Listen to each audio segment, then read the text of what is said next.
नमस्कार दोस्तों, मेरा नाम है आदित्य द्विवेदी और आप सभी का मैं स्वागत करता हूं तेजस आईएएस एकेडमी के इस प्लेटफॉर्म पे। दोस्तों, समय बहुत कठिन है, लेकिन समय के कठिन होने का मतलब ये नहीं कि आदमी कमज़ोर पड़ जाए। आदमी को अगर मजबूत रहना है तो उसे समय के साथ अपने आप को भी मजबूत करते हुए चलना पड़ेगा। और शायद ये जो मैंने 2-3 शब्दों का प्रयोग किया, कठिन समय, मुश्किल वक्त और मुश्किल वक्त से लड़ने का ये जो जज्बा है, वो शायद आज पूरे भारत में देखने को मिल रहा है। अगर आप देखें तो कोरोना वायरस के जो केसेस हैं, हाल के कुछ दिनों में उसकी जो रफ्तार है, मैं ये तो नहीं बोलूँगा कि वो थमी है, लेकिन पहले के मुकाबले धीमी ज़रूर पड़ी है। और इसको और धीमी करने का जो जज्बा है वो हमारे अंदर और तेज़ी से बढ़ते रहना चाहिए, क्योंकि कोरोना हारेगा और इंडिया जीतेगा। इसी के साथ दोस्तों, इस पूरे कहानी का जो सूत्रधार है, इस पूरे कहानी के जो असली हीरो हैं, आज उसको भी हमारे तरफ से एक सच्ची श्रद्धांजलि, और उनका नाम है नर्सेस। दोस्तों, ये जो हमारे हेल्थ वर्कर्स हैं, या जिसे हमने कोरोना वॉरियर्स के रूप में आज एक तरीके से पहचान या उसको दर्जा दिया है, आज उनका बेहद ही महत्वपूर्ण दिन है। आज आप इस पर्टिकुलर डे को जो मना रहे हैं वो किसकी याद में मनाया जाता है? तो वो एक लेडी थी जिनका ताल्लुक इंग्लैंड से था और उनका नाम था फ्लोरेंस नाइटिंगेल। और जो फ्लोरेंस नाइटिंगेल थी, उनने ही एक तरीके से जो आज हमारे यहाँ नर्सेस की जो व्यवस्था है उसको स्थापित करने का उनको श्रेय जाता है। और आज पूरी इंडिया, और ना सिर्फ पूरी इंडिया, पूरा का पूरा जो विश्व है आज के इस दिवस को बहुत ही महत्वपूर्ण ढंग से मना रहा है। क्योंकि आज अगर कोरोना की लड़ाई में हम कोरोना को पीछे छोड़ रहे हैं तो उसमें जिसका सबसे बड़ा रोल है वो रोल है हमारे हेल्थ वॉरियर्स का। वो रोल है, उसमें भी हमारे हेल्थ वॉरियर में से जो सफाई का ध्यान रखते हैं, जो हमारे एक तरीके से जो डे टू डे लाइफ जो हमारे हॉस्पिटल्स की होती है उसकी देखभाल करते हैं। और इसीलिए आज का दिन काफ़ी ही अहम है। तो इसी के साथ आज की मैं ये अपने न्यूज़ का इसके साथ स्टार्ट करता हूँ।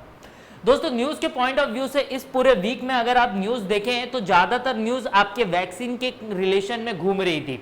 वैक्सीन, जैसा कि आप जानते हैं कि मई 1 से वैक्सीनेशन का प्रोसेस इंडिया में स्टार्ट हो चुका है।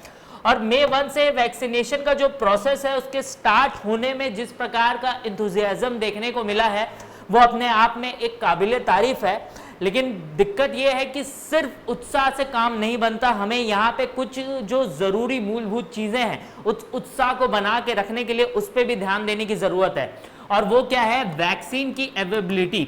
अगर दोस्तों आप जाएं अपने आसपास के जो सेंटर्स बने हुए तो उसमें से ज़्यादातर सेंटर्स की जो सबसे बड़ी समस्या है उनमें से एक समस्या है वैक्सीन का अवेलेबल ना होना।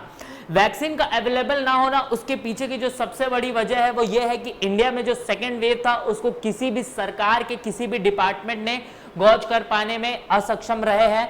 और शायद उसी की वजह से हमारी जो वैक्सीन को लेके जो स्ट्रैटेजी चल रही थी कि हम फेज मैनर में उसको 1 साल तक जो लेके जाना चाह रहे थे काम को, वो हमें विद इन अ मंथ या मैं कहूं विद इन अ वीक उसको फॉर्मुलेट करना पड़ गया, उसको इंप्लीमेंट करना पड़ गया। और इसी की वजह से वैक्सीन की एक बड़ी शॉर्टेज हुई। वैक्सीन की वो जो बड़ी शॉर्टेज थी उसका एक रिलेशन जो है आपके बाइडेन एडमिनिस्ट्रेशन से भी है। कैसे है बाइडेन एडमिनिस्ट्रेशन से रिलेशन? दोस्तों, आज जैसा कि आप जानते हैं कि इंटेलेक्चुअल प्रॉपर्टी राइट, और इंटेलेक्चुअल प्रॉपर्टी राइट में भी जो ट्रिप्स का जो एग्रीमेंट हुआ है, जो treaty for intellectual property rights के लिए है, जिसको WTO जो कि आपके 1994 में बन के तैयार होता है, और उसी के तहत 1995 में मार्कस जो कि मोरक्को में पड़ता है उसके तहत ये ट्रीटी को क्या किया गया था, इसको एडॉप्ट किया गया था, उसको रेक्टिफाई किया गया था। उसी का एक बड़ा रोल यहां हमारे वैक्सीनेशन की अवेलेबिलिटी पे आता है। दोस्तों, जो वैक्सीन आपकी बन रही है उसके पहले का जो प्रोसेस है, मेरे हिसाब से उससे आप रूबरू हो चुके होंगे कि उस पे R&D का वर्क काफी दिनों तक चलता रहा। और जो R&D का वर्क है वो मेनली आपके वेस्टर्न कंट्रीज के पास, ज्यादातर लोगों के पास इसका कॉपीराइट उपलब्ध था, सॉरी कॉपीराइट माफी चाहूंगा, इसका इंटेलेक्चुअल प्रॉपर्टी राइट उपलब्ध था। और जो इसका इंटेलेक्चुअल प्रॉपर्टी राइट जो था वो कंडीशनल मैनर पे वो उपलब्ध करा रहे थे। अब मुद्दा ये है कि जब वैक्सीनेशन जो डेवलप कंट्रीज हैं और लीस्ट डेवलप कंट्रीज में उस मात्रा में नहीं पहुंच रही है जिस मात्रा में पहुंचनी थी, तो जाहिर तौर पे जो प्रेशर है वो वेस्टर्न कंट्रीज या जो आपकी डेवलप कंट्रीज है उनके ऊपर बनना स्टार्ट हो गया है कि वो जो वैक्सीन का इंटेलेक्चुअल प्रॉपर्टी राइट है उसको वेव ऑफ करें, और उसी के स्टेटमेंट में ये आपका न्यूज है। यहां पे दोस्तों जो ड्रग मेकर्स हैं और बेसिकली जो ड्रग मेकर्स जिनका रिलेशन आपके वेस्टर्न कंट्रीज से है वो बहुत ज्यादा ऑप्टिमिस्टिक जो अभी बाइडेन एडमिनिस्ट्रेशन का जो स्टेप है उससे नहीं दिख रहे हैं। लेकिन मैं आपको बता दूं कि यह सिक्के का एक पहलू है। सिक्के का दूसरा पहलू यह है कि भारत सरकार और तमाम वो सरकारें जिनकी कंट्री में वैक्सीनेशन जो है एक बड़ी समस्या है और वैक्सीनेशन ही शायद एकमात्र जरिया है जिससे वो कोरोना वायरस से लड़ सकते हैं, उन सभी ने बाइडेन एडमिनिस्ट्रेशन की इस पहल को पूर्ण रूप से स्वीकार किया है और उसका एक तरीके से समर्थन भी किया है। अब मुद्दा यह है कि अगर ये ड्रग जो मेकर्स हैं अगर वो रेजिस्टेंस ज्यादा क्रिएट करेंगे उन कंडीशंस में क्या होगा, तो उन कंडीशंस में हो ये सकता है कि जो कंट्रीज हैं वो कंपलसरी लाइसेंसिंग की तरफ बढ़ जाएं, और जो कंपलसरी लाइसेंसिंग है अगर इस तरीके अगर कंपनीज बढ़ती हैं या फिर जो आपके प्रमोटर्स हैं वो कंपलसरी लाइसेंसिंग के तहत बढ़ते हैं, तो उस केस में इंटेलेक्चुअल प्रॉपर्टी राइट जो है वो काफी बुरी तरीके से सफर होगा। तो यहां पे आप अगर शॉर्ट रन में देखें तो वैक्सीन की उपलब्धता को जो पेटेंट उपलब्ध कराया जा रहा है, पेटेंट वेवर जो उपलब्ध कराया जा रहा है वो एक सही कदम होगा, क्योंकि अगर पेटेंट वेवर को किसी भी प्रकार का ऑब्स्ट्रक्शन मिलेगा तो ज्यादातर जो कंट्रीज हैं वो कंपलसरी लाइसेंसिंग की तरफ बढ़ जाएंगे, और उस केस में कहीं ना कहीं जो आपका इंटेलेक्चुअल प्रॉपर्टी राइट का जो स्ट्रक्चर खड़ा हुआ है, जो पैराडिम खड़ा हुआ है, वो भी in long run negatively effect होगा। उसके बाद दोस्तों यहां पे अगर आप ध्यान दें तो WhatsApp Facebook oversight board, Facebook oversight board दोस्तों आपका एक्चुअली हाल के कुछ दिनों में चर्चा में इसलिए आया क्योंकि डोनाल्ड ट्रंप भूतपूर्व प्रेसिडेंट अमेरिका के, उनके जो कुछ ऑब्जेक्शनेबल कुछ आपके वायलेंट स्पीच, हेट स्पीच के जो कुछ उनके पोस्ट थे उनको लेकर ही ये आपका ओवरसाइट बोर्ड ने एक फैसला सुनाया है। फेसबुक ने पिछले साल जो एक तरीके से कैपिटल हिल पे हमला हुआ और इस साल उसके बाद जिस प्रकार का रिएक्शन देखने को मिला उसको ध्यान में रखते हुए फेसबुक ने डोनाल्ड ट्रंप का जो पोस्ट था उसको डिलीट किया और बाद में उनका जो आईडी था उसको भी उनने ब्लॉक कर दिया।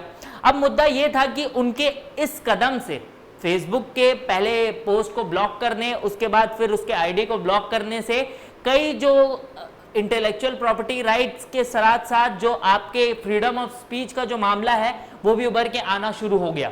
फ्रीडम ऑफ स्पीच के जो दो पहलू थे उसमें से एक पहलू जो था वो ये कहता था कि जो आपकी कंपनीज हैं, खासकर ये सोशल मीडिया प्लेटफॉर्म है, वो एक तरीके से सॉवरिन के तरह अपने आप को एक्ट करने लग गए हैं। वो अपने हिसाब से नियम बना रहे हैं, अपने हिसाब से कायदे बना रहे हैं और उसको क्या कर रहे हैं, वो अपने हिसाब से चला रहे हैं। वहां पे किसी भी प्रकार का आपका ना वकील ना दलील वाला हिसाब चल रहा है। वहीं दूसरे तरफ जो पक्ष था उसका ये कहना था कि जो प्रेसिडेंट हैं डोनाल्ड ट्रंप, उनके द्वारा जो पोस्ट डाले गए थे वो हाईली सेंसिटिव पोस्ट थे, वो काफी एक तरीके से सोसाइटी में आपका अनरेस्ट क्रिएट कर सकते थे और इसीलिए ये डिसीजन सही था।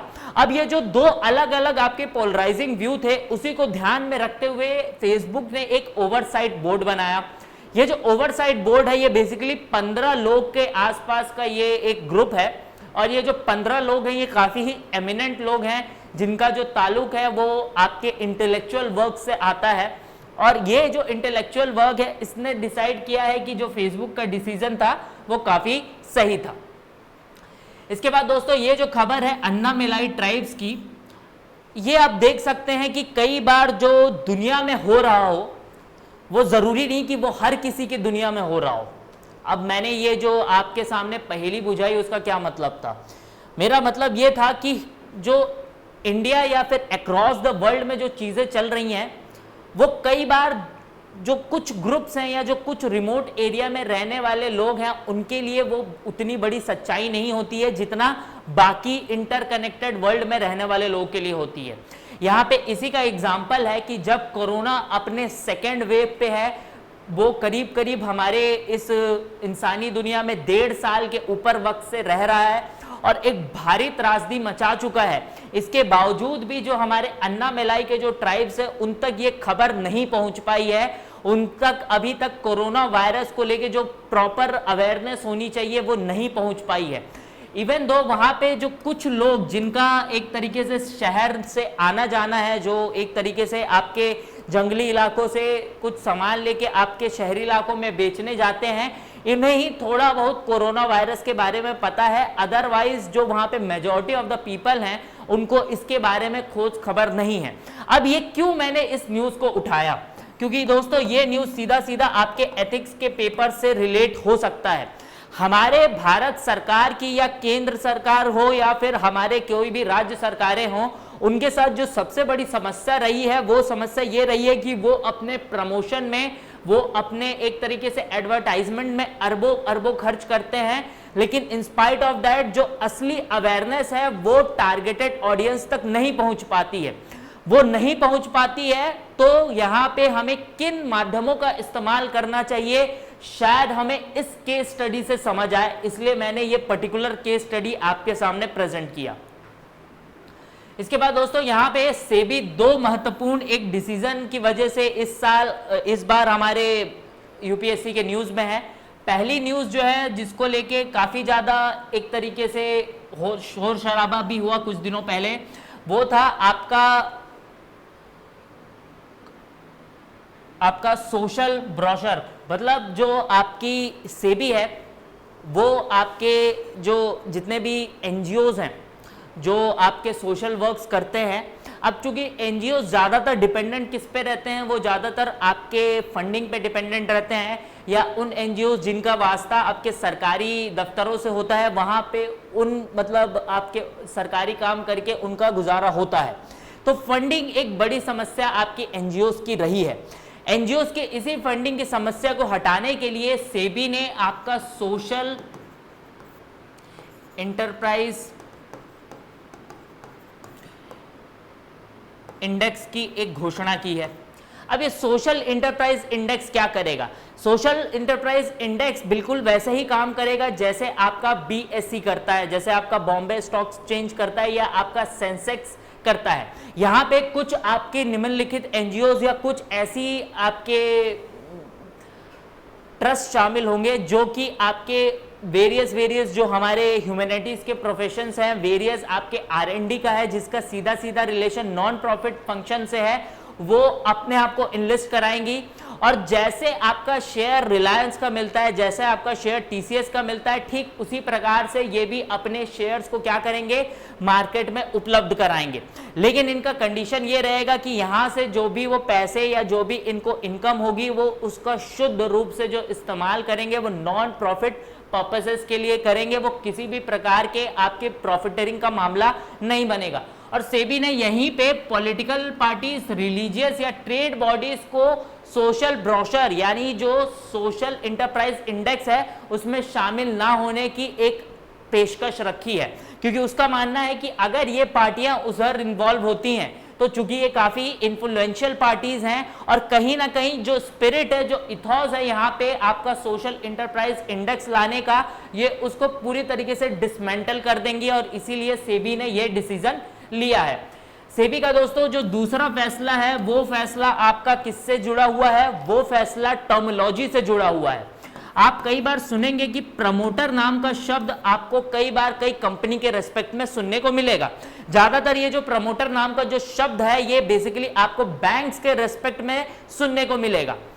यहां पे सेबी ने बोला है कि इंस्टेड ऑफ यूजिंग प्रमोटर शब्द, अब यहां पे जो शब्द इस्तेमाल होगा वो होगा पर्सन इन कंट्रोल।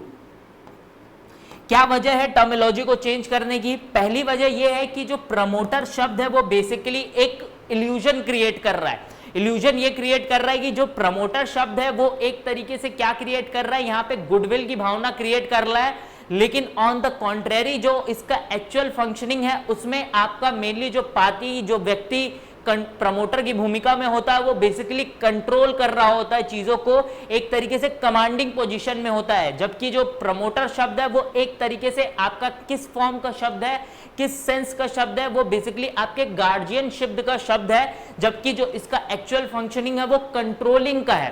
तो इसलिए यहां पे चूंकि उसका फंक्शन जो है उसके शब्द से मेल नहीं खा रहा है, इसलिए इसको चेंज किया जा रहा है, पहली चीज। दूसरी चीज ये है कि हमारे यहाँ अगर आपने देखा होगा तो हमारे यहाँ जो इन्वेस्टमेंट को लेके हाल के दिनों में जो चेंजेस हो रहे हैं उसको और मार्केट फ्रेंडली बनाने के लिए, उसको और लिबरल बनाने के लिए भी इन शब्दों का प्रयोग चेंज हो रहा है। तो दो वजहों से, पहला उसके लिटरल सेंस में उसको लिया जाए, दूसरा चूंकि हाल के दिनों में जो आपके एक तरीके से लिबरलाइज पॉलिसी अडॉप्ट की गई है वो शब्दों में भी झलके।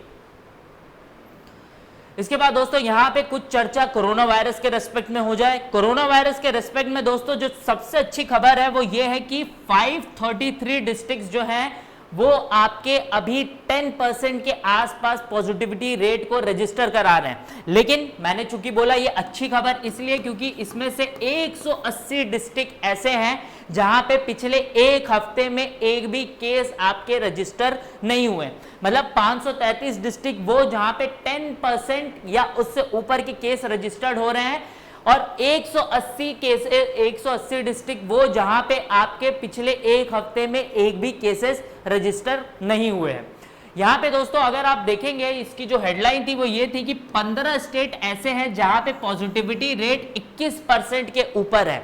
और मैंने आपसे जब चर्चा किया था लास्ट बार तब भी मैंने कहा था जितना ज्यादा आपकी पॉजिटिविटी रेट होगी उतना मतलब है कि आप टेस्ट्स क्या कर रहे हैं, कम कर रहे हैं।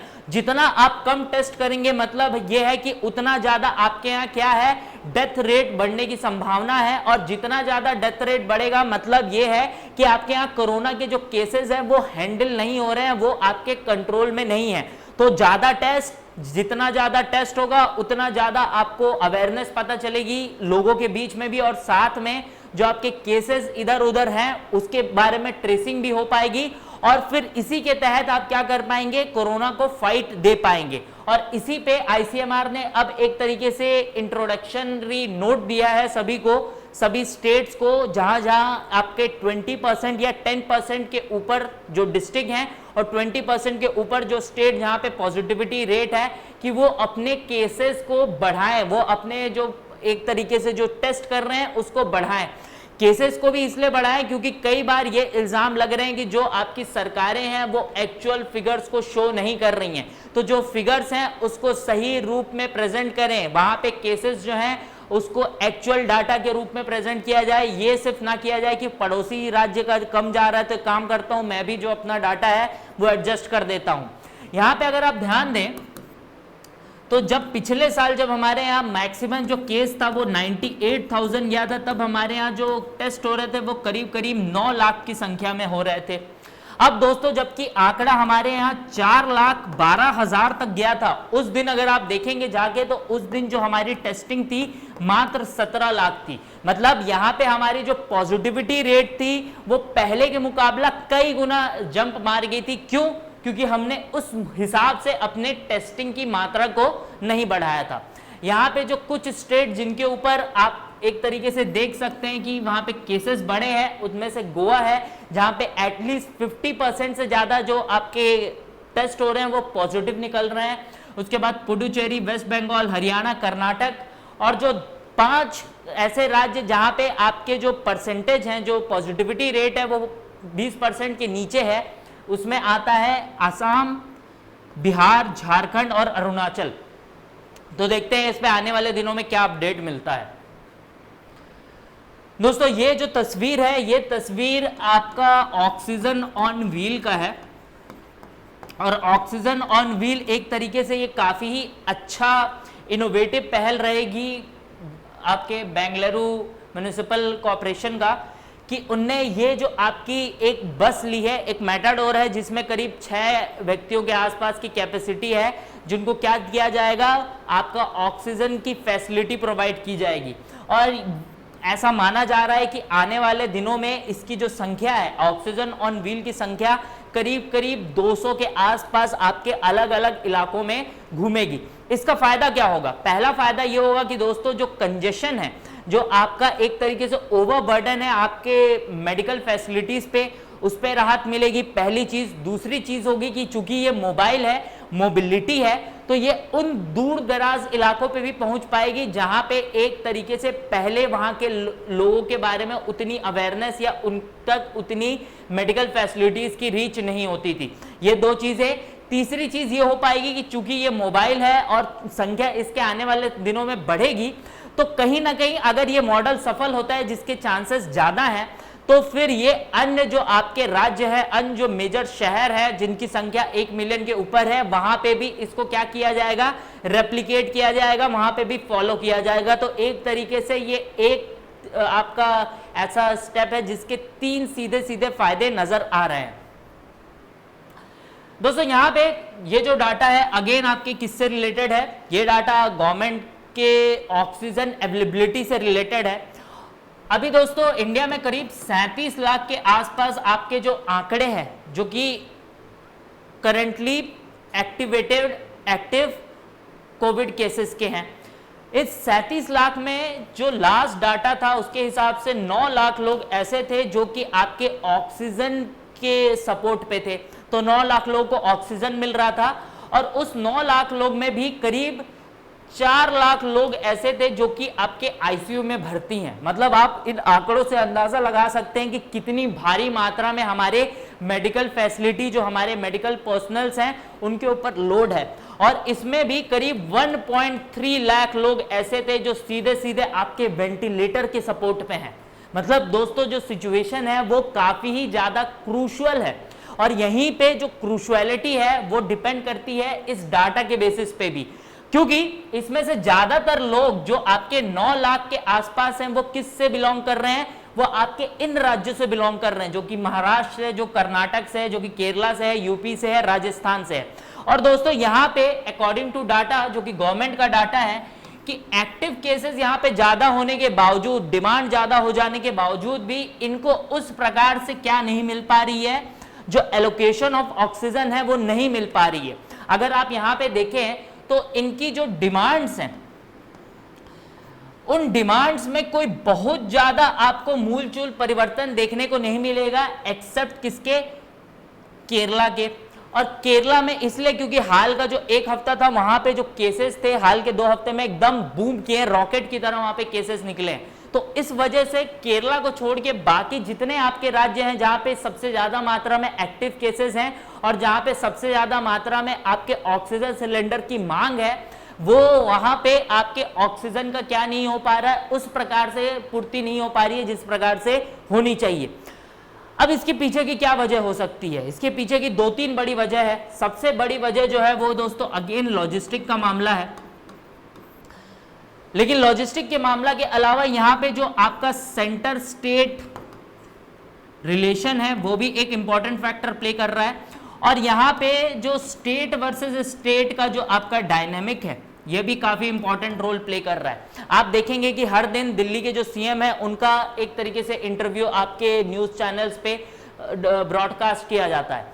अब अगर उनकी स्थिति को देखा जाए तो उनकी स्थिति में ज्यादा एक तरीके से रिस्पॉन्सिवनेस और ज्यादा एक तरीके से डिप्रेशन, या आपका एक तरीके से बोल सकते हैं कि चीजों को अपने हिसाब से करवाने की जो झलक है वो ज्यादा दिखती है। क्योंकि अगर आप देखें तो स्टेट के हिसाब से, आंकड़ों के हिसाब से या फिर पॉपुलेशन के हिसाब से दिल्ली को उस प्रकार का एलोकेशन नहीं मिलना चाहिए जिस प्रकार का उसने प्रेशर बनाया है।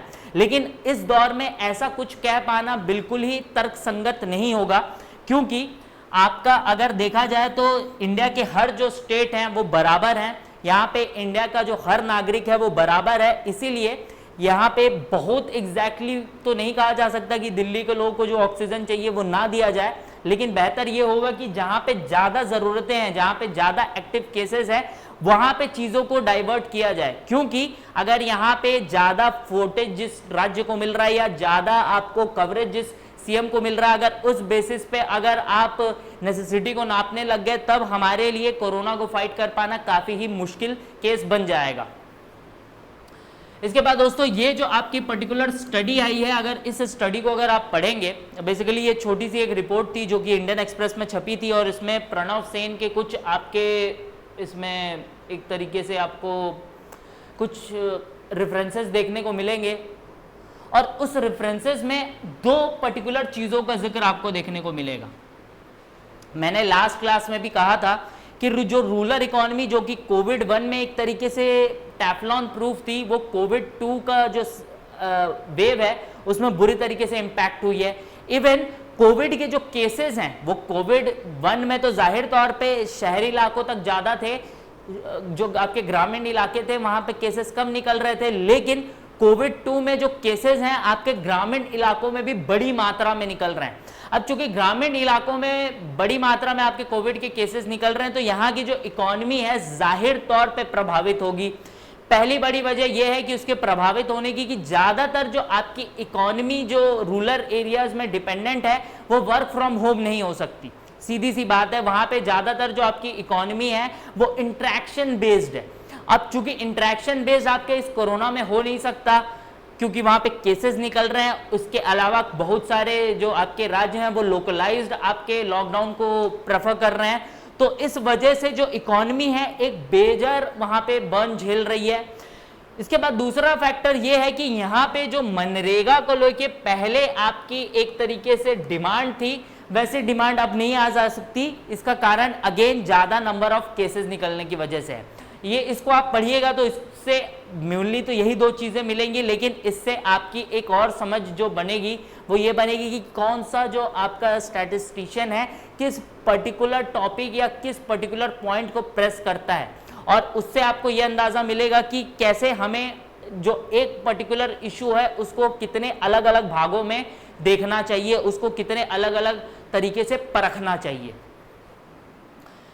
इसके बाद दोस्तों यहाँ पे व्हाट्सएप को लेके आइदर और वाला जो स्टैंड है, जैसा कि आपको पता होगा चूंकि इंडिया में जो व्हाट्सएप है वो काफ़ी बड़ी मात्रा में लोग चलाते हैं और खासकर ये जो वर्ग जो स्टूडेंट वर्ग है उसके में व्हाट्सएप खासा पॉपुलर है। तो ये बताने की ज़रूरत नहीं है कि व्हाट्सएप ने जो आपकी प्राइवेसी पॉलिसी दी थी उसकी क्या आपके वो थे टर्म्स एंड कंडीशंस थे।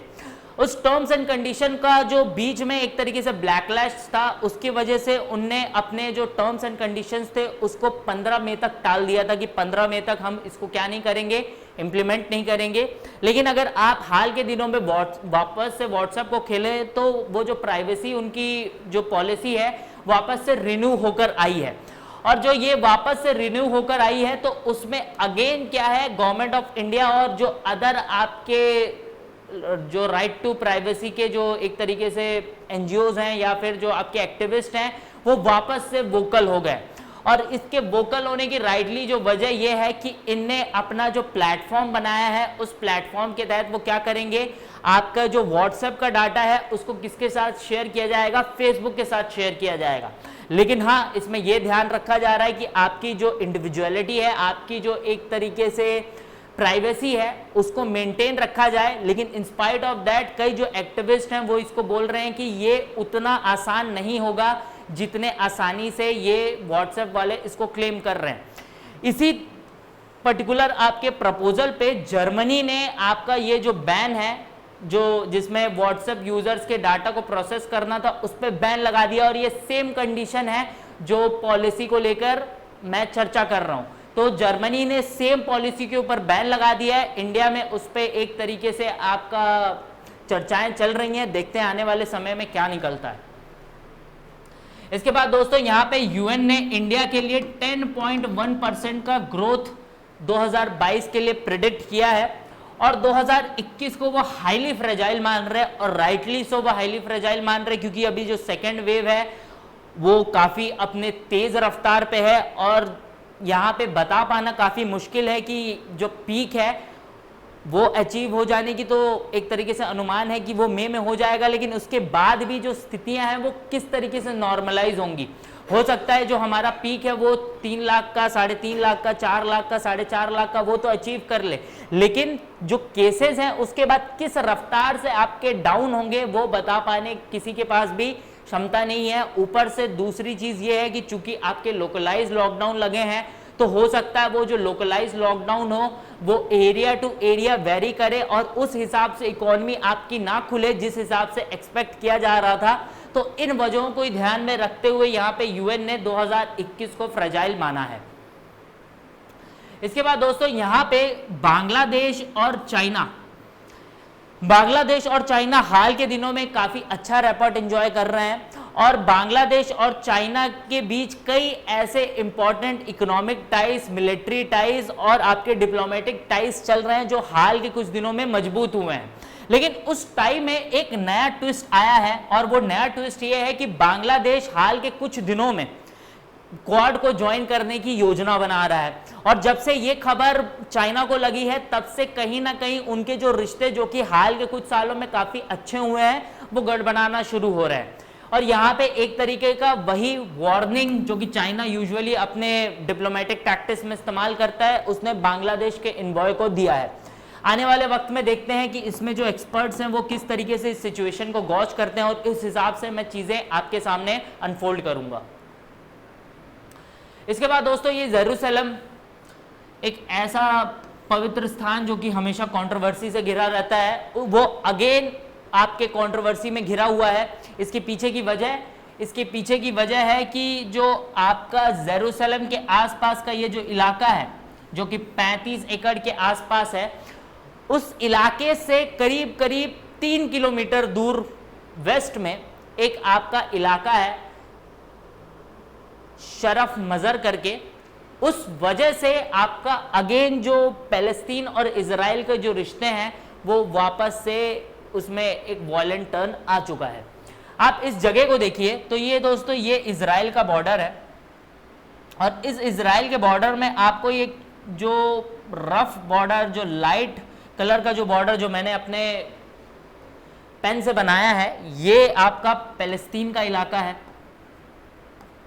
और ये जो इलाका है अगेन पैलेस्तीन का है, लेकिन इसको आप गाजा स्ट्रिप के नाम से जानते हैं। तो बेसिकली इजराइल का जो इलाका है उसमें 2 इलाके जो हैं वो पैलेस्तीन के नाम से जाने जाते हैं। एक आपका पैलेस्तीन का वो इलाका जिसे वर्ल्ड रिकॉग्नाइज करता है और दूसरा इलाका जो है वो गाजा स्ट्रिप जहां पे हमास आपका रूल करता है। और ये जो आपका वेस्ट बैंक के आसपास का जो पैलेस्तीन है वहां पे जो रूल करती है वो बेसिकली उसी को आपके ज़्यादातर जो स्टेट्स हैं, ज़्यादातर जो गवर्नमेंट्स हैं इंक्लूडिंग इंडिया, उसने उसको रिकॉग्नाइज किया है। अब इसमें आपको ये जो जेरूसलम जो है उस जेरूसलम का ये इलाका जो 35 एकड़ का इलाका है वो हमेशा से एक तरीके से फ्रिक्शन पॉइंट रहा है 3 इंपॉर्टेंट जो विश्व के धर्म हैं, यहूदिज्म, इस्लाम और क्रिश्चियनिटी। और उसमें भी जो जूदिज्म है, जो यहूदीज हैं और जो आपके मुस्लिम्स हैं और मुस्लिम्स में भी जो अरब वर्ल्ड है वो इसको लेके हमेशा से फ्रिक्शन पॉइंट में रहा है।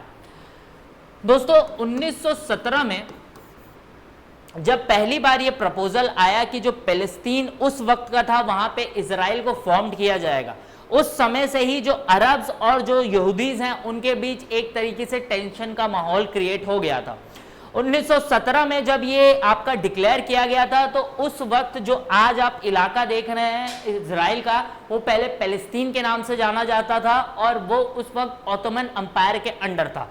1918 में ऑटोमन अंपायर वर्ल्ड वॉर 1 में हारता है और ऑटोमन अंपायर के अंडर जो पैलेस्तीन का इलाका है वो किसको ट्रांसफर हो जाता है, वो यूके को ट्रांसफर हो जाता है। और यूके के जो 1917 में बैल्फोर डिक्लेरेशन होता है उसी के तहत ये डिसाइड होता है कि आने वाले समय में यहूदियों का जो स्थान है वो उनको कहाँ मिलेगा, इजराइल के रूप में उस दौर के पैलेस्तीन में मिलेगा। इसके बाद कहानी आपके आगे बढ़ती है 1945 तक आती है।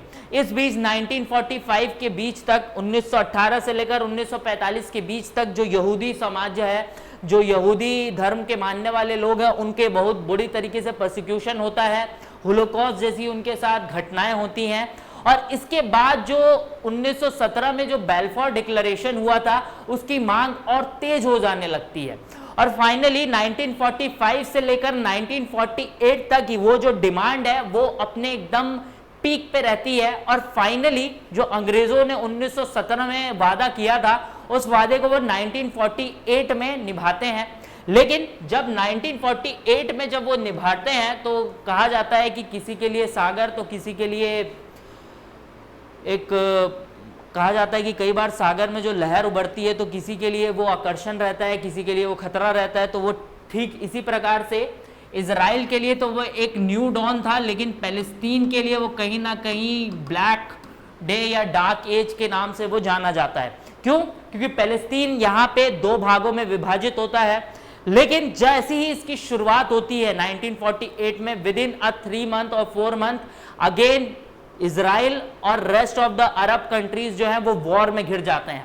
वॉर में होता यह है कि वेस्ट जो जेरूसलम है जो कि आपके इजराइल के कंट्रोल में आता है, और जो ईस्ट जेरूसलम है वो आपके किसके कंट्रोल में चला जाता है? जॉर्डन के कंट्रोल में चला जाता है। जबकि जेरूसलम के ऊपर एक समझौता हुआ था, वो ये था कि जो जेरूसलम है चूंकि काफी ही पायस जगह है, काफी ही पवित्र जगह है, तो इसको किसके कंट्रोल में रखा जा रहा था? यूएन के कंट्रोल में रखा जा रहा था, ताकि इन फ्यूचर किसी भी प्रकार का आपका वॉर का वो एक तरीके से इनिशियल पॉइंट ना बने। लेकिन ऐसा हो ना पाया और विद इन 3 मंथ ही आपका वॉर छिड़ जाता है। वेस्ट जो है वो आपका इजराइल के साथ, और जो ईस्ट आपका जेरूसलम है वो आपका जॉर्डन के पास चला जाता है। उसके बाद दोस्तों 1967 में जो 6 डे वॉर होता है, उस 6 डे वॉर में इजराइल ने अपने आसपास के जितने भी अरब कंट्रीज हैं, और उसमें इजिप्ट, जॉर्डन, आपका सीरिया, इन तीनों को एक साथ पटखनी दी। और इस पटखनी में उसके लिए जो सबसे बड़ी जो जीत थी, जो मोरल उसकी विक्ट्री थी, सिंबॉलिक मोरल विक्ट्री थी, वो ये थी कि जो ईस्ट जेरूसलम जो कि 1948 से आपके जॉर्डन के कब्जे में है, उसको भी वो ऑक्यूपाई कर लेता है। और सिंस 1967 जो जेरूसलम का पूरा इलाका है वो इजराइल के कंट्रोल में रहा है। लेकिन दोस्तों ऐसा नहीं रहा है कि इजराइल के कंट्रोल में 1967 से ये इलाका हो जाने के बाद विश्व ने भी उस इलाके को इजराइल के कंट्रोल में मान लिया है। इसके पीछे की कई वजह है, कई इस यहाँ पे स्ट्रैटेजिक वजह है, कई यहाँ पे जो वजह है वो एक तरीके से सैद्धांतिक वजह है, कई यहाँ पे इमोशनल वजह है। तो हर कंट्री का अपनी अलग अलग वजह है। यहाँ पे अगर मैं आपको बता दूं तो यहाँ पे इंडिया का जो स्टैंड रहा है वो ये रहा है कि वो ईस्ट जेरूसलम को पैलेस्तीन को देने की बात करता है और वेस्ट जेरूसलम को वो इजराइल को देने की बात करता है। और इंडिया भी एक तरीके से पीसफुल रेजोल्यूशन की बात करता है इजराइल और पैलेस्तीन के बीच। अब वो पीसफुल रेजोल्यूशन किस प्रकार का हो, तो उसमें जाहिर तौर पे चूंकि हम पैलेस्तीन को एज अ स्टेट रिकॉग्नाइज करते हैं, तो उस रेजोल्यूशन में जो उसकी स्टेटहुड है वो मेंटेन रहे। और पीसफुल का मतलब ये है कि हो सकता है कि आप पैलेस्तीन के कुछ इलाकों में वहां पे यहूदी रह रहे हों और आपके इजराइल के कुछ इलाकों में पैलेस्तीनी रह रहे हों, तो उनके बीच जो ट्रांसलोकेशन ऑफ ह्यूमंस है, मतलब जो आपके पॉपुलेशन का एक्सचेंज है, या तो उसको पीसफुली किया जाए या उनको भी नागरिकता दी जाए। तो एक तरीके से ये इंडिया का स्टैंड रहा है। अब दोस्तों जो फ्रिक्शन पॉइंट है वो बेसिकली 35 एकड़ का ये इलाका, शायद विश्व का ये 35 एकड़ इतना कंट्रोवर्शियल शायद ही कोई जगह होगी। और इसके पीछे की वजह है कि 35 एकड़ से ज्यादा पायस भी शायद ही कोई वजह होगी जो इन धर्मों को मानते हैं।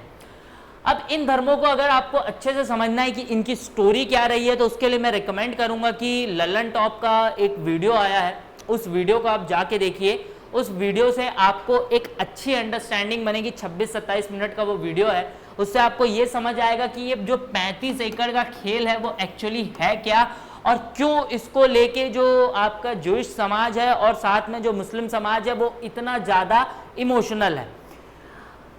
इस डाटा से ये, इस मैप से आप ये समझिए कि किस तरीके से आपका डिवीजन है। तो दोस्तों ये है आपका ईस्ट जेरूसलम, जिसको एक तरीके के राजधानी मानी जाती है पैलेस्तीन की, इंडिया भी उसको रिकॉग्नाइज करता है। और ये है आपका वेस्ट जेरूसलम, जो कि आपकी किसकी राजधानी मानी जाती है, वो आपके इजराइल की राजधानी मानी जाती है। बहरहाल अगर आप देखेंगे तो इंडिया जो मैप आपकी रिलीज करता है अक्रॉस द वर्ल्ड की, उस वर्ल्ड के मैप में इंडिया के द्वारा जो इजराइल की राजधानी है वो तेल अवीव मानी जाती है। लेकिन आपको 2018 का वो इंसिडेंट याद दिलाना चाहूंगा, जब डोनाल्ड ट्रंप अपने प्रेसिडेंटशिप में थे, तब उनने जेरूसलम होल जेरूसलम को as a capital of Israel घोषित किया था। और उसके बाद चूंकि नेतन्याहू और प्राइम मिनिस्टर मोदी काफी अच्छे उनके संबंध हैं, पर्सनल रैपर्स हैं, तो इजराइल भी काफी दिल्ली चाहत यह रखता था कि इंडिया भी आपके जेरूसलम को रिकॉग्नाइज करे as a capital of Israel, लेकिन हमने नहीं किया। क्यों? क्योंकि वो हमारे हिस्टोरिकल रीजंस थे कि हम चाहते हैं कि जो दोनों राष्ट्र हैं, क्योंकि दोनों राष्ट्र हमारे लिए काफी करीब है, दोनों राष्ट्र को हम काफी इज्जत से देखते हैं, तो जाहिर तौर पे जो उनके इमोशनल कनेक्ट है हम उनकी भी इज्जत करते हैं। तो हमने जो प्रपोजल रहा है कि ईस्ट जेरूसलम और वेस्ट जेरूसलम इस प्रकार से आपका जो पर्टिकुलर रेजोल्यूशन है उसको फॉलो किया जाए, इसलिए हमने जेरूसलम एज अ होल को आपका कैपिटल नहीं माना है, किसका? इजराइल का। अब दोस्तों यहाँ पे जो ये पूरा इलाका है, इसमें ये जो इलाका है अल शरीफ मॉस्क का इलाका है, ये मुस्लिमों के हिसाब से तीसरा उनका सबसे पवित्र स्थान है। इस सबसे पवित्र स्थान में दोस्तों आप ये जो येलो कलर में जो आपको वो गुंबद दिखती होगी कभी कभी फोटो में, अगर मैं पीछे करूं तो ये जो गुंबद दिख रही है उसको कहा जाता है डोम ऑफ रॉक्स, और यहीं से माना जाता है कि जो पैगंबर हैं वो अपने स्वर्ग या फिर उनके हिसाब से जो जन्नत की यात्रा है उनने यहां से तय की थी। इसके बाद अगर आप ये देखेंगे तो ये जो वेस्टर्न वॉल है ये यहूदियों के हिसाब से बहुत ज्यादा पवित्र है। पवित्र होने की वजह है कि यहाँ पे इन लोगों का सेकंड टेंपल था, उसकी एक जो वेस्टर्न बाउंड्री है, जो वेस्टर्न वॉल है वही बचा है, और वो जो वेस्टर्न वॉल है वो उनके लिए काफी ज्यादा पवित्र है, क्योंकि उनका मानना है कि यहीं से जो है किंग सोलोमन ने वो विश्व की स्थापना या विश्व के लिए कई मेजर फैसले लिए थे। एग्जैक्टली मैं उतना थियोलॉजी में अच्छा नहीं हूं, तो इस वजह से मैं यहाँ पे टूटी फूटी जो अपनी समझ है उस हिसाब से मैं आपको चीजें बता रहा हूं। अब इसके बाद अगर आप इस पूरे स्ट्रक्चर को देखेंगे तो इस स्ट्रक्चर में आपको मुस्लिम क्वार्टर दिखेगा, इस मुस्लिम क्वार्टर में ही आपको अल शरीफ का इलाका दिखेगा, इसके बाद फिर आपको जूश क्वार्टर दिखेगा, और जूश क्वार्टर में आपको वेस्टर्न वॉल दिखेगा जो उनकी मान्यता के हिसाब से किंग सोलोमन के द्वारा बिल्ड हुआ था, और उसके बाद आपको आर्मेनियन क्वार्टर दिखेगा और क्रिश्चियन क्वार्टर दिखेगा। तो एक तरीके के विश्व के जो तीन बड़े धर्म हैं उनका ये धर्मस्थली है पहला। दूसरा ये है कि यहाँ पे जो हाल में इंसिडेंट हुआ उसके भी अपने हिस्टोरिकल रीजंस है। जो शर्मन का जो इलाका है जो करीब अल अस्का मॉस्क से 3 किलोमीटर आसपास दूर है, वो 1885 से ही आपका कंट्रोवर्शियल रहा है। 1885 से वो क्यों कंट्रोवर्शियल रहा है? क्योंकि जब यूरोप में आपका प्रोसिक्यूशन स्टार्ट होता है जूइश आपके कम्युनिटी का, तो उस जूइश कम्युनिटी वाले चूंकि पैसे से वो वेल्दी थे हमेशा से, तो वो अब क्या करते हैं, वो पैलेस्तीन के इलाके में आना शुरू करते हैं और यहाँ पे आके वो जमीनें खरीदना शुरू करते हैं।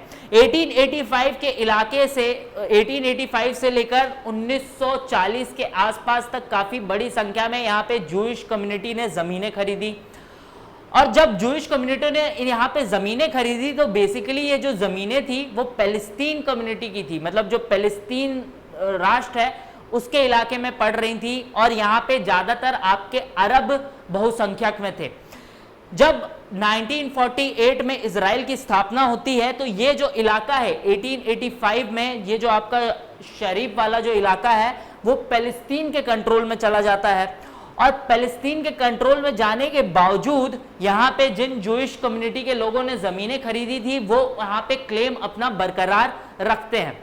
हाल के कुछ दिन पहले सुप्रीम कोर्ट जो इजराइल की है उसने ये वर्डिक्ट दिया कि यहाँ पे जो 1885 से लेकर 1940 तक जो जमीनें खरीदी गई जूइश कम्युनिटी के द्वारा वो क्या है, वो एक तरीके से जायज थी, और वो कहीं ना कहीं वापस से उनको पोजीशन क्या किया गया, रिट्रीव करवाया गया, उनको वापस से पोजीशन अवार्ड किए गए, और यही फ्रिक्शन पॉइंट बन गया। और इसी फ्रिक्शन पॉइंट की वजह से अभी पैलेस्तीन और इजराइल आमने सामने खड़े हैं।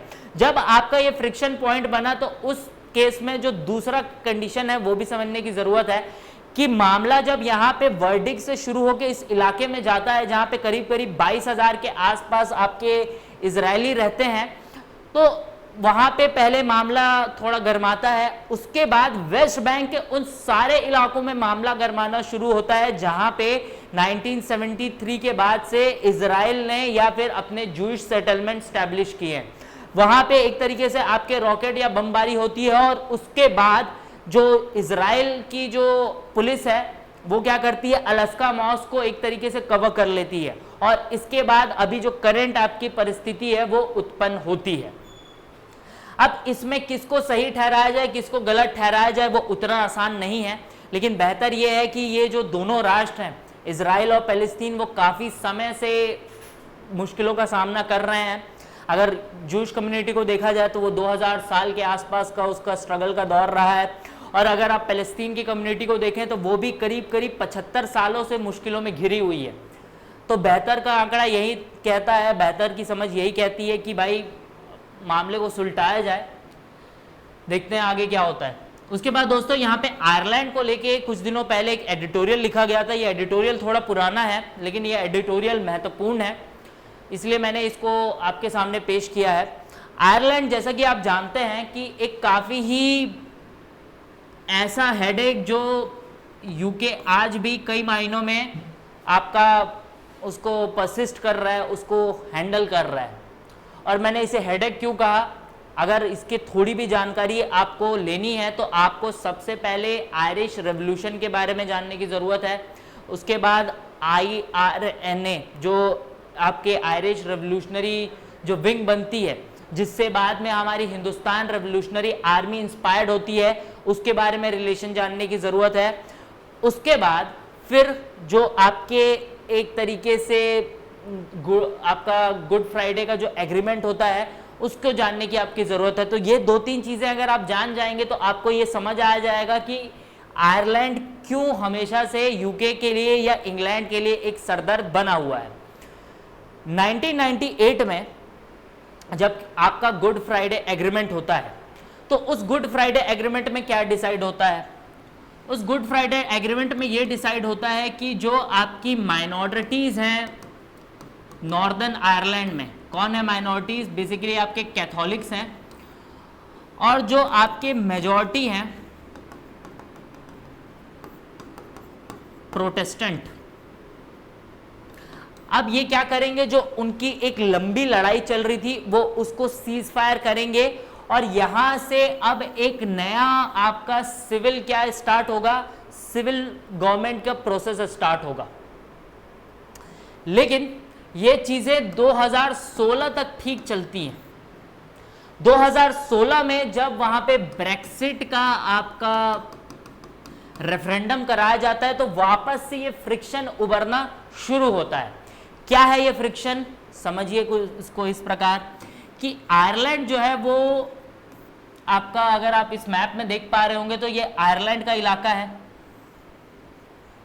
इस आयरलैंड के इलाके में जो बहुसंख्यक हैं यानी जो मेजॉरिटी हैं वो यहाँ पे कैथोलिक्स हैं और यहाँ पे जो माइनॉरिटीज हैं वो यहाँ पे प्रोटेस्टेंट है। और यहाँ पे जो आपका नॉर्दर्न आयरलैंड है जो कि यूके का पार्ट है, वहाँ पे मैं आपको पहले ही बता चुका हूँ कि यहाँ पे जो माइनॉरिटीज हैं वो कैथोलिक्स हैं और जो मेजॉरिटीज हैं वो प्रोटेस्टेंट है। अब चूंकि एक ही आइलैंड का हिस्सा है उसका क्या है, एक डिवीजन किया गया है, तो जाहिर तौर पे कहीं ना कहीं जो वहाँ पे मेजॉरिटी माइनॉरिटी वाला खेल है वो काफ़ी ज़्यादा क्या रहता है, वायलेंट रहता है और काफ़ी ज़्यादा वो ग्राउंड पे एग्जिस्ट होता हुआ दिखता है। लेकिन 1998 से ये जो इसका एग्जिस्टेंस था वो थोड़ा सा कम होता है, जो कि 2016 में वापस से रिफ्लेक्ट होना शुरू होता है। 2016 में अगर आप नॉर्दर्न आयरलैंड का जो रेफरेंडम में जो ओपिनियन है उसको देखेंगे तो नॉर्दर्न आयरलैंड ने वोट किया था कि जो ब्रिटेन है या फिर जो यूनाइटेड किंगडम है वो पार्ट बना रहे यूरोपियन यूनियन का। क्यों? क्योंकि वहां के लोगों को पहले से अंदेशा था कि अगर ब्रिटेन या फिर यूरोपियन यूनियन से यूनाइटेड किंगडम अलग होता है तो उस केस में जो आपका गुड फ्राइडे एग्रीमेंट हुआ है जिसके तहत एक तरीके से उस आइलैंड में शांति आई है वो कहीं ना कहीं डिस्टेबलाइज हो जाएगी और उनकी ये जो एक तरीके से समझ थी वो सही साबित हुई। 2 हफ्ते पहले जो आपका नॉर्दर्न आयरलैंड है वहां पे बड़ी मात्रा में आपका वापस से फ्रिक्शन राइट देखने को मिला कैथोलिक्स और प्रोटेस्टेंट के बीच, और उसी पे आपका ये पर्टिकुलर एडिटोरियल आया था। इसके बाद दोस्तों यहां पे एक आईवी इंस्टीट्यूट है। ये आईवी इंस्टीट्यूट जो है ये आपके काफी ही रेपुटेड इंस्टीट्यूट है और इनकी आपका मैं 2-3 बार इसका जिक्र भी कर चुका हूं। जैसे एक बार जब मैं इसका जिक्र कर रहा था उस वक्त मैंने इसका जिक्र आपके डिप्लोमेटिक पावर इंडेक्स में किया था, और उस डिप्लोमेटिक पावर इंडेक्स में मैंने बताया था कि किस प्रकार से चाइना जो है अब विश्व का सबसे इंपॉर्टेंट या सबसे मेजर डिप्लोमेटिक पावर है। इवन उसने यूएसए को भी ओवरकम कर दिया, और फिर इंडिया की क्या परिस्थिति है मैंने उसका भी जिक्र किया था। बहरहाल आईवी इंस्टीट्यूट का ये जो आपका पर्टिकुलर आर्टिकल है, जिसको यहाँ पे जो ऑथर हैं या फिर जो यहाँ पे आर्टिकल लिखने वाले हैं वो यहाँ पे लद्दाख के रिस्पेक्ट में बता रहे हैं। लद्दाख के रिस्पेक्ट में ये जो मैंने मैप लगाया है ये वो उन इलाकों के मैप हैं जो हाल में 2020 और 21 के बीच जो स्टैंड ऑफ हुआ वहाँ पे फ्रिक्शन पॉइंट थे। उसमें patrolling point 17A, patrolling point 15, hot Gogra post, उसके बाद फिर आपका पैंगोंग सो लेक, उसके बाद स्पैंगुर गैप, उसके बाद दौलत बेग ओल्डी, उसके बाद हाल के दिनों में देपसांग। ये कुछ वो इलाके हैं जहां पे फ्रिक्शन पॉइंट रहे हैं इंडिया और चाइना के स्टैंड ऑफ के। यहां पे 3 इंपॉर्टेंट कंक्लूजन या 3 इंपॉर्टेंट एक तरीके से फीचर्स जो है आईवी इंस्टीट्यूट ने पॉइंट आउट किए। 3 इंपॉर्टेंट क्या थे वो कुछ इस प्रकार से थे कि पहला, इंडिया और चाइना जो अपने स्टैंड ऑफ में थे उस स्टैंड ऑफ में जो जिसको सबसे ज्यादा लेवरेज मिला अक्रॉस द वर्ल्ड, चाहे वो आपके ग्लोबल मीडिया का रहा हो, वो इंडिया को मिला। क्योंकि जाहिर तौर पे जो ग्लोबल मीडिया है हमेशा उस पक्ष के साथ खड़ी होती है जो मेनली कमजोर हो।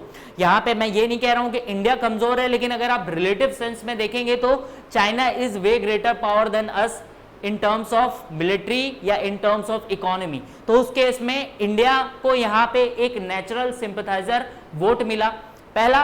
दूसरा, यहाँ पे जो इंडिया ने पॉलिसीज अडॉप्ट की या जो स्ट्रैटेजी अडॉप्ट की वो भी काफी ज्यादा कमेंडेबल थी। क्यों कमेंडेबल थी?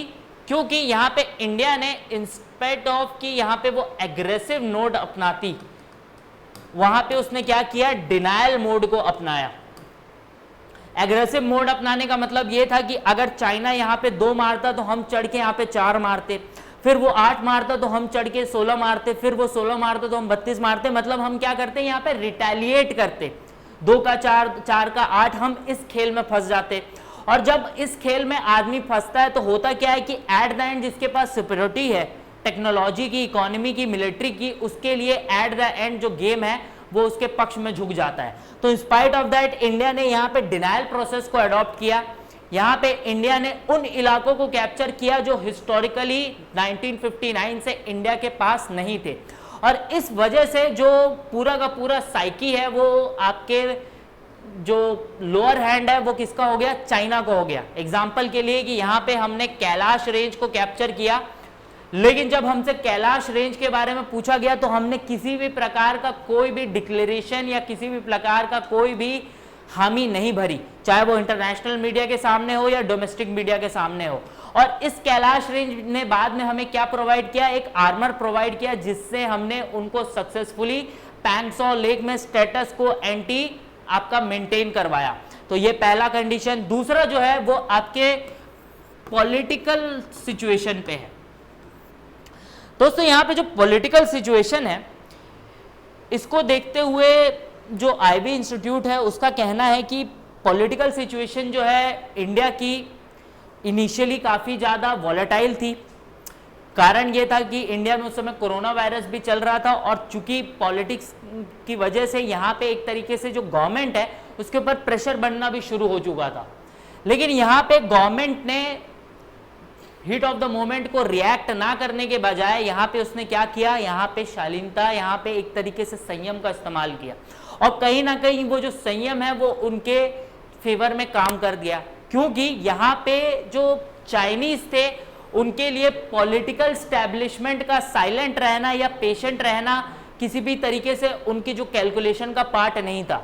यहाँ पे जो चाइनीज थे वो ये सोच रहे थे कि इंडिया चूंकि अभी अपने कोरोना वायरस से घिरा हुआ है, पॉलिटिकल इंस्टेबिलिटी है, तो कहीं ना कहीं जो पॉलिटिकल आपके लीडरशिप है वो यहाँ पे एक तरीके से इम्पेशेंट हो जाएगी और कोई ना कोई ऐसा फैसला लेगी जिसकी वजह से क्या होगा, चाइना का जो गेम प्लान है वो उनके अकॉर्डिंग चलता रहेगा। लेकिन यहाँ पे इंडियंस ने वेट किया, वेट करने के साथ अपने उन इलाकों को कैप्चर किया जो हिस्टोरिकली उनके पास नहीं थे।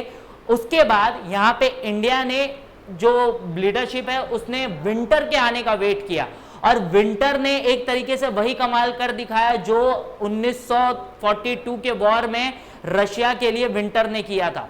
और इस वजह से कहीं ना कहीं पॉलिटिकल लीडरशिप का साइलेंट रहना और साइलेंट के साथ पेशेंट रहना पे ऑफ कर गया। अब इसके बाद जो तीसरा इंपॉर्टेंट आउटलुक है जो आईवी इंस्टीट्यूट कहता है वो ये है कि अब इंडिया को थोड़ा सा जो कैलकुलेशन है अपनी सुधारने की जरूरत है। वजह यह है कि अब जो उसकी टक्कर है वो हिमालयन फ्रंटियर्स पे ही नहीं, सिर्फ उसके इंडियन ओशन बॉर्डर्स पे भी है। जो इंडियन ओशन है वो एक नया प्लेग्राउंड हो गया है इंडिया चाइना के एक तरीके के क्लैश का या वहां पे हेजेमनी के चैलेंज का। तो यहाँ पे इंडिया ने जो हाल के अपने 3-4 डेकेड में जो अपना इन्फ्लुएंस क्रिएट किया है इंडियन ओशन पे, वो उसको किसी भी तरीके से डिमिनिश ना होने दे, क्योंकि अगर वो डिमिनिश होगा तो यहाँ पे वो क्या होगा, वो हिमालयन फ्रंटियर्स पे कमजोर पड़ेगा। तो उसके पास कोई ऐसा तरीका नहीं होगा जिससे क्या कर पाए, वो चाइना को काउंटर कर पाए। तो बेहतर यह होगा कि इंडिया यहाँ पे अपने फोकसेस जो हैं वो दोनों एरिया पे मेंटेन रखे। हिमालयन फ्रंटियर्स पे इसलिए मेंटेन रखे क्योंकि हाल के दिनों में स्टैंड ऑफ हुआ है तो वहां पे मेंटेन रखने की जरूरत है। लेकिन जो उसने हाल के 3-4 डेकेड्स में जो इन्फ्लुएंस क्रिएट किया है उसको भी इंटैक्ट रखने की जरूरत है और उसको इंटैक्ट रखने के लिए उसको ज्यादा से ज्यादा पार्टनर्स की जरूरत पड़ेगी। तो कहीं ना कहीं जो आईवी इंस्टीट्यूट है वो क्वाड को और मजबूत करने की तरफ सजेशन दे रहा है। वैसे जो आईवी इंस्टीट्यूट है वो मैं आपको बता दूं ऑस्ट्रेलिया की प्रतिष्ठित थिंक टैंक है, तो इस वजह से भी आप मान सकते हैं कि वो कहीं ना कहीं एट द एंड ऑस्ट्रेलिया के जो नेशनल इंटरेस्ट है उसमें भी सजेशन देगा। तो इसी के साथ दोस्तों आज का ये आपका करंट अफेयर का वीडियो समाप्त होता है। कुछ 1-2 शब्द जो हैं वो मेरे चूंकि फ्लो में इधर उधर हुए हैं तो उसके लिए मैं माफ़ी चाहूँगा, लेकिन मेरे हिसाब से बाकी जो प्रेजेंटेशन है उसको आपको समझने में ज़्यादा दिक्कत नहीं होगी ऐसी मैं आशा करूँगा। इसी के साथ जल्दी से जो वैक्सीनेट नहीं हुआ वो वैक्सीनेट हों, जो वैक्सीनेट हो चुके हैं वो हेल्थ का ख्याल रखें और साथ ही घर पे रहें, सुरक्षित रहें। इसी के साथ बहुत बहुत धन्यवाद, नमस्कार।